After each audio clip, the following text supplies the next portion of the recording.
Assalamualaikum warahmatullahi wabarakatuh. Kami dari kelompok 4 akan memaparkan materi terkait pasar uang syariah. Pengertian, landasan hukum, serta tujuan pasar uang syariah akan dipaparkan oleh rekan saya, Siti Rahma. Kemudian, mekanisme operasional serta instrumen pasar uang syariah akan dipaparkan oleh saya sendiri, Makfirat Yagustiani. Kemudian, resiko pasar uang syariah serta perbedaan pasar uang syariah dan konvensional akan dipaparkan oleh rekan saya, Hikmah. Berikut adalah pemaparan dari kami. Pengertian pasar uang syariah. Pasar uang syariah adalah mekanisme yang memungkinkan lembaga keuangan syariah untuk menggunakan instrumen atau surat berharga sesuai dengan prinsip-prinsip syariah, baik untuk mengatasi persoalan kekurangan likuiditas maupun kelebihan likuiditas dengan jangka waktu pendek atau kurang dari 1 tahun. Pasar uang syariah adalah pasar di mana perdagangan surat berharga yang diterbitkan sehubungan dengan penempatan atau peminjaman uang dalam jangka pendek 1 tahun atau kurang dari 1 tahun guna memobilisasi sumber dana jangka pendek dan memanage likuiditas dengan efisien, dapat memberikan keuntungan yang sesuai dengan syariah. Guna mencapai kecukupan likuiditas yang memadai dan menjalankan fungsi intermediasi secara optimal, telah dilakukan pengaturan likuiditas perbankan syariah melalui kebijakan giro wajib minimum atau GWM. Oleh sebab itu, keberadaan pasar uang syariah dimaksudkan hanya untuk membantu bank syariah yang mengalami resiko likuiditas, baik itu kekurangan likuiditas maupun kelebihan likuiditas, bukan berspekulasi atau mencari keuntungan semata. Landasan hukum uang syariah. Dalil yang digunakan oleh Dewan Syariah Nasional dalam menetapkan fatwa tentang pasar uang antar bank berdasarkan prinsip syariah. Yang pertama yaitu Quran Surah Al-Maidah ayat 1 yang artinya, hai orang-orang yang beriman, tunaikanlah akad-akad itu. Kemudian yang kedua yaitu dalam Quran Surah Al-Baqarah ayat 275 yang artinya yaitu Allah telah menghalalkan jual beli dan mengharamkan riba.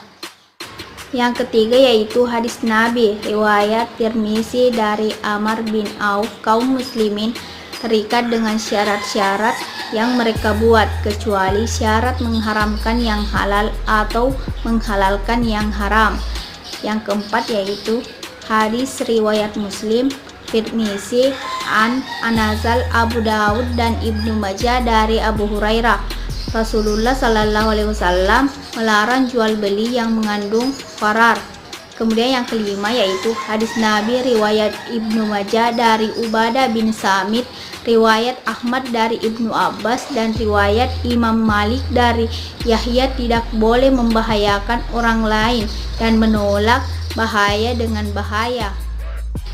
Yang keenam yaitu kaidah fikih pada dasarnya segala sesuatu dalam muamalah boleh dilakukan sampai ada dalil yang mengharamkannya. Segala mudarat atau bahaya harus dihindarkan. Sedapat mungkin segala mudarat atau bahaya harus dihilangkan. Tujuan pasar uang syariah. Yang pertama yaitu untuk memelihara posisi likuiditas yang cukup bagi bank sepanjang waktu. Yang kedua yaitu untuk memaksimalkan yield, pendapatan dan investasi dana jangka pendek. Dan yang ketiga yaitu untuk berpartisipasi dalam pasar uang syariah dan membangun sensitivitas terhadap perkembangan tingkat bagi hasil di pasar uang syariah. Baik, selanjutnya yaitu mekanisme operasional pasar uang syariah. Fatwa MUI menetapkan bahwa mekanisme pasar uang syariah sebagai berikut. 1. Pasar uang antar bank berdasarkan prinsip syariah atau PUAS adalah kegiatan transaksi keuangan jangka pendek antar peserta pasar berdasarkan prinsip-prinsip syariah. Kedua, peserta PUAS dalam pasar primer adalah 1. Bank syariah sebagai primer dan dalam kapasitasnya sebagai penerbit instrumen PUAS atau dana. Yang kedua, bank konvensional hanya sebagai pemilik dana. Ketiga, peserta PUAS dalam pasar sekunder adalah bank syariah dan bank konvensional sebagai penjual atau pembeli instrumen PUAS.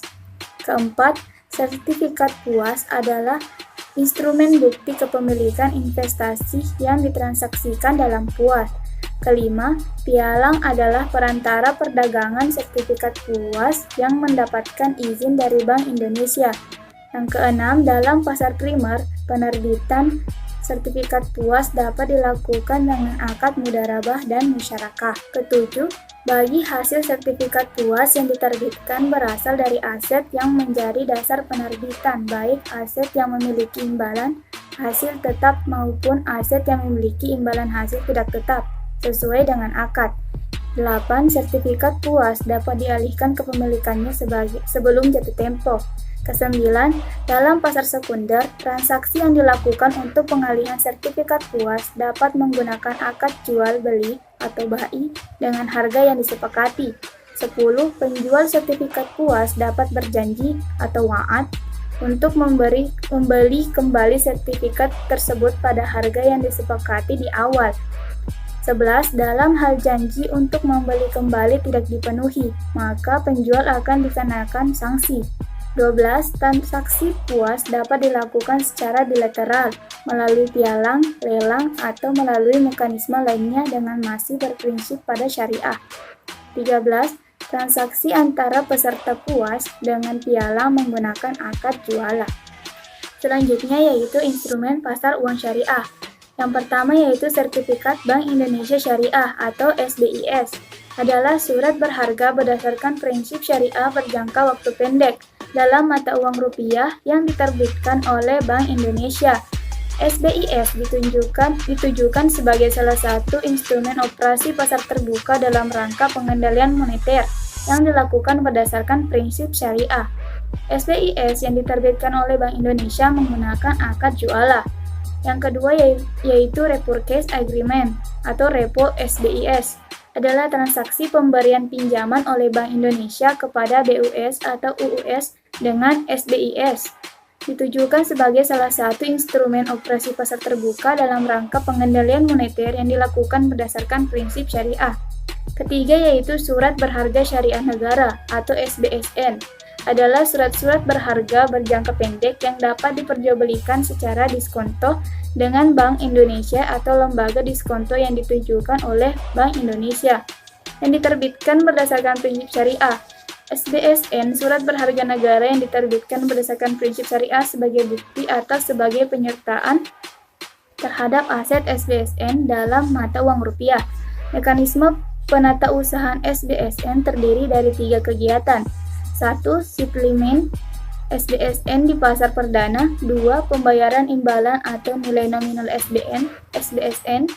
Settlement SBSN di pasar sekunder.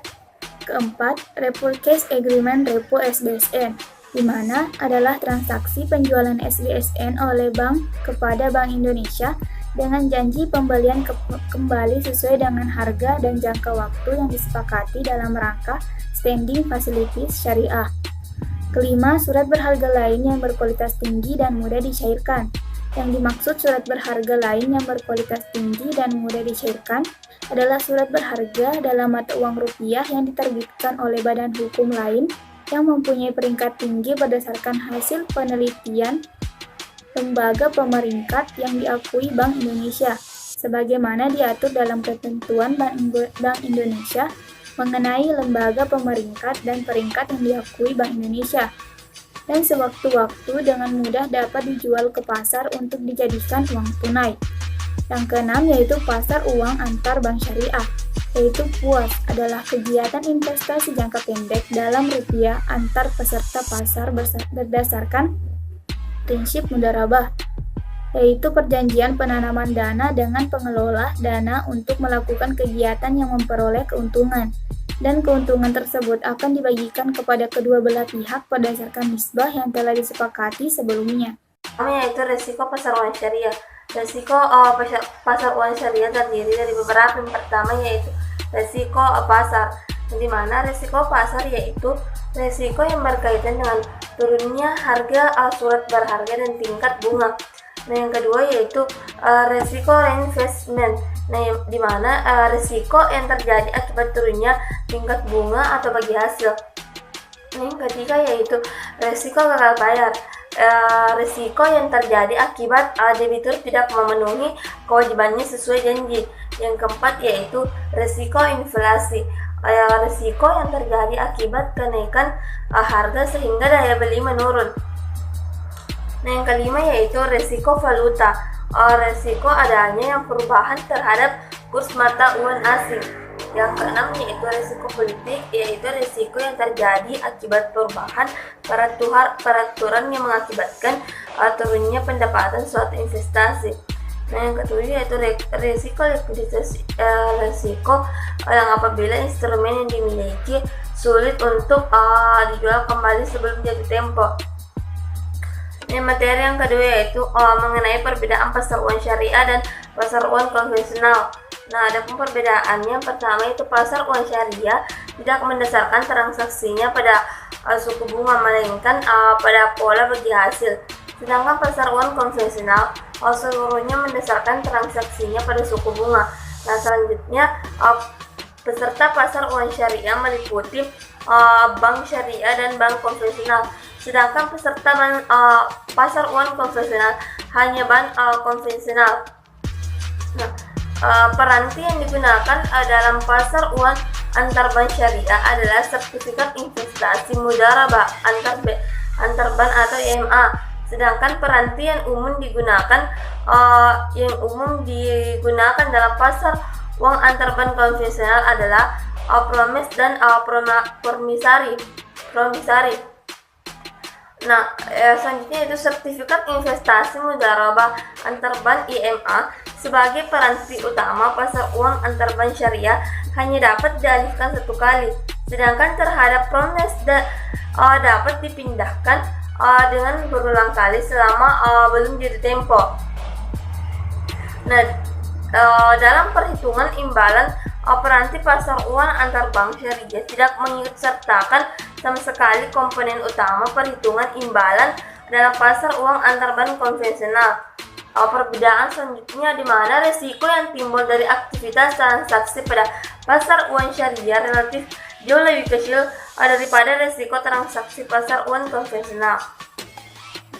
Di mana sertifikat IMA sebagai peranti utama pasar uang antar bank syariah diterbitkan sebagai tanda bukti penyertaan. Oleh karena itu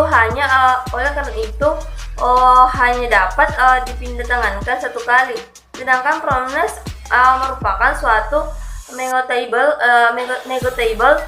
instrumen di mana para pihak tidak dibatasi dalam menegosiasikannya hingga waktu jatuh tempo berakhir.